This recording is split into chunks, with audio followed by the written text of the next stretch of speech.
બાલવાટિકાના નામ બદલવાના એએમસીના નિર્ણયથી થઈ શકે છે વિવાદ। ચાચા નહેરુ બાલવાટિકાનું નામ બદલી નવીનીકરણ બાદ કરાયું ફન કાર્નિવલ।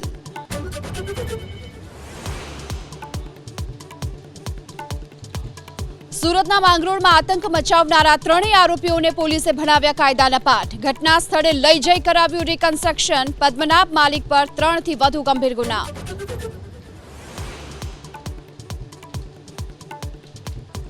લોકગાયક દેવાયત ખવડનો પોલીસ પર ગંભીર સવાલ। કાર પર હુમલા મુદ્દે ચાંગોદર પોલીસ ફરિયાદ ન નોંધતી હોવાનો આરોપ। ડાયરો મોડો થતા હુમલો કરી 5 લાખ રૂપિયા પડાવ્યાનો આરોપ।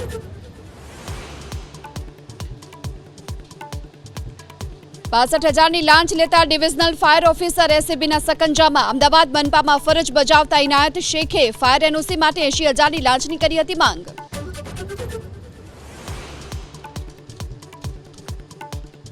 ગણોદધારા મુદ્દે પાટડી અને દસાડાના ખેડૂતો લડી લેવાના મૂડમાં। 25 ફેબ્રુઆરીના ખેડૂતો ટ્રેક્ટર રેલી યોજી આપશે આવેદન। પાટડી ખેડૂત હિતરક્ષક સમિતિના નેજા હેઠળ ચાલે છે લડત।